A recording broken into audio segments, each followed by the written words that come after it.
എന്നും നമ്മളുടെ daily vlogs തുടങ്ങുന്നത് അടുക്കളയിൽ നിന്നല്ലേ. ഇന്ന് നമുക്ക് പുറത്തുനിന്ന് തുടങ്ങാം കേട്ടോ. കാരണം ഇന്ന് അടുക്കളയിൽ അമ്മയുണ്ട്. അതുകൊണ്ട് തന്നെ ഞാൻ വേഗം പുറത്തേക്ക് ഇറങ്ങി. അപ്പം നമുക്ക് അടിച്ചു വാരലാണ് ഇന്നത്തെ ആദ്യത്തെ പണി കേട്ടോ. അപ്പോൾ എനിക്ക് ഏറ്റവും ഇഷ്ടമുള്ളൊരു പണി ഏതാണെന്ന് വെച്ചാൽ അത് അടിച്ചു വാരൽ തന്നെയാണ്. അടിച്ചു വാരി കഴിഞ്ഞ് മുറ്റം കാണുമ്പോൾ ഒരു പ്രത്യേക സുഖമാണ്. അങ്ങനെ എല്ലാം നല്ല വൃത്തിയായിട്ട് അടിച്ചു വാരാണ്. മഴയൊന്നും ഇല്ലാത്തതുകൊണ്ട് വേഗം വേഗം അടിച്ചു വാരി കഴിയാം. മഴ പെയ്ത് കഴിഞ്ഞാൽ ഈ മുറ്റം അടിച്ചു വാരൽ അത്ര നിസ്സാരമുള്ള പണിയല്ല കേട്ടോ.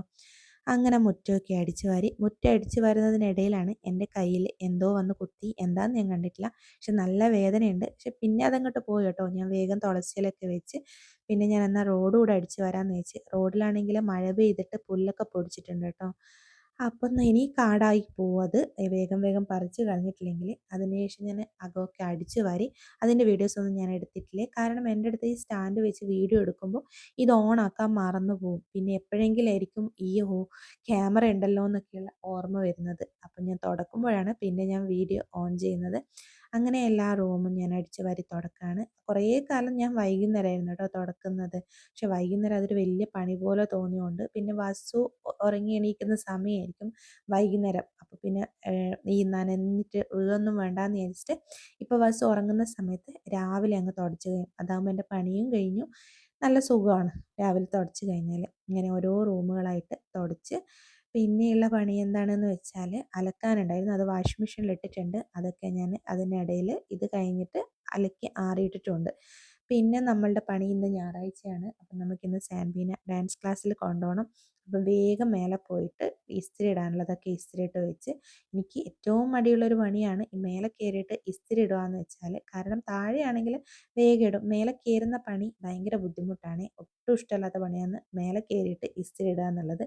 പിന്നെ നമ്മളുടെ റൂമായിരുന്നു കേട്ടോ ഇത്. ഇപ്പോൾ ഇവിടെ ആരും കിടക്കുന്നില്ല. നമ്മളെല്ലാം താഴത്തേക്ക് ഇറങ്ങി.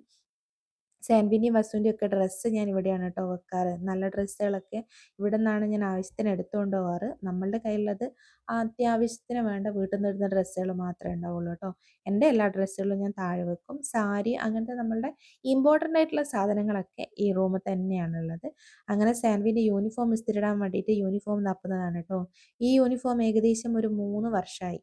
കാരണം സാൻവി ഡാൻസ് ക്ലാസ്സിൽ ചേർന്നിട്ട് 3-4 വർഷമായി. പക്ഷേ കണ്ടിന്യൂസ് പോകാൻ പറ്റാത്തതുകൊണ്ട് ഈ പ്രാവശ്യം വീണ്ടും റീജോയിൻ ചെയ്തതാണ് കേട്ടോ. കാരണം സാൻവി ഡാൻസ് ക്ലാസ്സിൽ ചേർന്ന ആ വർഷമാണ് ഞാൻ വസുവിനെ പ്രഗ്നൻ്റ് ആകുന്നത്. അതുകൊണ്ട് തന്നെ കൊണ്ടാക്കാനുള്ള ബുദ്ധിമുട്ടുകളൊക്കെ കൊണ്ട് ക്ലാസ് അവിടെ നിർത്തിയിട്ടുണ്ടായിരുന്നു. അന്ന് തയ്പ്പിച്ച ഡ്രസ്സാണ് കേട്ടോ ഇത്. പക്ഷേ സാൻവിക്ക് വലിയ മാറ്റമില്ലാത്തതുകൊണ്ട് ഡ്രസ്സൊന്നും മാറ്റേണ്ടി വന്നിട്ടില്ല. കാരണം സാൻവിക്ക് അത്രയല്ലേ വളർച്ചയുള്ളൂ. അങ്ങനെ ഞാൻ വേഗം അവളുടെ കുട്ടിക്കുപ്പായം ഇസ്തിരിയിട്ട് വെച്ചു. ബാക്കി പണിയൊക്കെ ഓളങ്ങ് ചെയ്തോളും. ഡ്രസ്സ് ഇടലും പൊട്ടുതൊടലും. പിന്നെ അതിനിടയിൽ നമ്മളൊരു അടിയൊക്കെ ഉണ്ടാവും. എപ്പോഴും അടി ഉണ്ടാകുന്ന ഒരു കാര്യം എന്ന് വെച്ചാൽ ഈ പൊട്ട് തൊടുന്നതും അവൾ കണ്ണെഴുതുന്നതിലൊക്കെയാണ് കേട്ടോ. ആ അടി ഇതിൽ വരുന്നുണ്ട്. നിങ്ങൾ പിറകെ കണ്ടോളൂ. പിന്നെ ഞാൻ വേഗം പോയി കുളിക്കുകയൊക്കെ ചെയ്ത് ഇപ്പോഴാണ് നമുക്കൊരു ശ്വാസം നേരെ വീഴുന്നത് കുളിയൊക്കെ കഴിഞ്ഞ് കഴിഞ്ഞാൽ. അങ്ങനെ കുളി കഴിഞ്ഞ് നമ്മളുടെ സെൽഫ് ടൈമാണ് ഇനി സ്വന്തമായിട്ടൊന്ന് ഒരുങ്ങുക. ഇത് തന്നെയാണ് ഏറ്റവും വലിയ സന്തോഷം.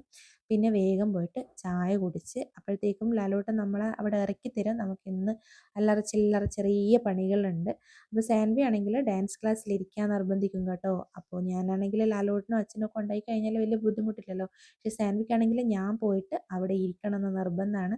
മാക്സിമം ഞാൻ പോകാൻ നോക്കും. ഇല്ലെങ്കിൽ അവരുടെ കൂടെ പറഞ്ഞു വിടും. അങ്ങനെ ഞാൻ എൻ്റെ മേക്കപ്പൊക്കെ കഴിഞ്ഞ് പിന്നെ നമ്മൾ ചായ കുടിക്കാനിരിക്കുകയാണ്. അപ്പോൾ ചായക്ക് ഞാനും അമ്മയും ലാലുവണ്ണനും കൂടെ ഇരുന്നിട്ടാണ് കേട്ടോ ചായ കുടിക്കുന്നത്. അതിനിടയിൽ സാൻവി അപ്പുറത്തുനിന്ന് ചായയൊക്കെ കുടിച്ച് വന്നിട്ടുണ്ടായിരുന്നേ. അപ്പോൾ ഇന്ന് ചായക്ക് തലേ ദിവസത്തെ പൊറോട്ട ഉണ്ടായിരുന്നു കേട്ടോ. അപ്പോൾ അതൊന്ന് ചൂടാക്കിയിട്ടുണ്ട്. കള്ളപ്പം ഉണ്ട്, പിന്നെ ചിക്കൻ കറിയും ഉണ്ട്, ചെറുപയറും ഉണ്ട്. മിണ്ടൂല.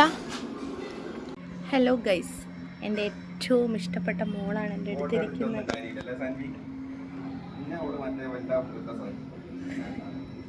ഞാനൊന്ന് അടിച്ചതിൻ്റെ പേരിൽ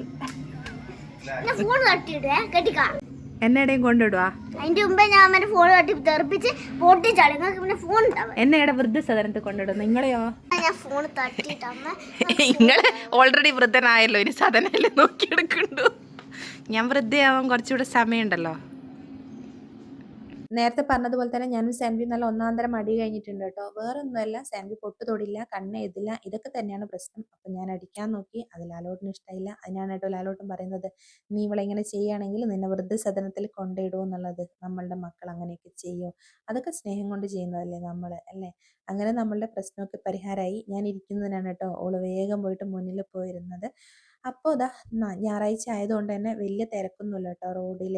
അപ്പോൾ നമ്മൾ നേരെ വടകരക്ക് പോവാണ്, അതായത് നമ്മൾ ഡാൻസ് ക്ലാസ്സിലേക്ക്. അപ്പോൾ ഇതാ നമ്മൾ ഡാൻസ് ക്ലാസ്സിലെത്തി. അപ്പോൾ എനിക്കിവിടെ ഒട്ടും സഹിക്കാൻ പറ്റാത്ത ഇവിടുത്തെ സ്റ്റെപ്പാണ്. മേലെ എത്തുമ്പോഴത്തേക്കും ഭഗവാനെ വിളിച്ചു പോവും. അങ്ങനെ ഇന്ന് മേലെ ഇരുന്നില്ല, കാരണം കുറച്ച് പണിയുണ്ട്. ഞാൻ വേഗം ഇറങ്ങി. പിന്നെ നമ്മൾ നേരെ സുന്ദര മാഷിൻ്റെ അടുത്ത് പോയി, കാരണം ലാലോടിൻ്റെ കണ്ണട അവിടെയായിരുന്നു കേട്ടോ ഉണ്ടായിരുന്നത്. അങ്ങനെ അതും എടുത്ത് നമ്മളീ പോകുന്നത് ഒരു വാച്ച് വാങ്ങിക്കാൻ വേണ്ടിയിട്ടാണ് കേട്ടോ. അതായത് നമ്മളുടെ അച്ഛൻ്റെയും അമ്മേൻ്റെയും വെഡ്ഡിങ് ആനിവേഴ്സറിയാണ് മെയ് 18-ന്. അപ്പോൾ അവർക്ക് എന്തെങ്കിലും ഗിഫ്റ്റ് കൊടുക്കാമെന്ന് വിചാരിച്ച്. അപ്പോൾ അമ്മയ്ക്ക് ഒരു സാരി ഓപ്ഷൻ വന്നു. പക്ഷേ അച്ഛൻ്റെ ഷർട്ട് പീസുകൾ ഉള്ളത് കൊണ്ട് തന്നെ ഷർട്ട് പീസ് വേണ്ട എന്നുള്ളൊരു ധാരണയിലായി. അങ്ങനെയാണ് കേട്ടോ വാച്ചിലേക്ക് എത്തുന്നത്. അങ്ങനെ അവിടെ നിന്നൊരു വാച്ചും എടുത്ത് നേരെ സൂര്യയിൽ പോയി. ആദ്യം ഈ സാരിയാണ് കേട്ടോ എടുത്തിട്ടുണ്ടായിരുന്നത്, പക്ഷേ എനിക്കത് അങ്ങോട്ട് ദഹിക്കുന്നുണ്ടായിരുന്നില്ല. പിന്നെ ഈ സാരി കണ്ടപ്പോൾ എനിക്ക് ഹാപ്പിയായി. അങ്ങനെ നമ്മളതൊക്കെ എടുത്ത് സാൻവിനെ വിടാൻ സമയമാവാത്തത് കൊണ്ട് തന്നെ നമ്മളൊന്ന് വേഗം സൺഡേ മാർക്കറ്റിൽ പോയി ഇവിടുന്ന് കുറച്ച് വീഡിയോസ് എടുത്തു. അതിൻ്റെ വീഡിയോസ് ഞാൻ വേറെ ഇടാം കേട്ടോ. അപ്പോൾ ജസ്റ്റ് ഒന്ന് സൺഡേ മാർക്കറ്റൊക്കെ കണ്ട് നമ്മൾ നേരെ തിരിച്ച് വീട്ടിലേക്ക്. അപ്പോൾ ശരി, വീണ്ടും കാണാം, ബൈ.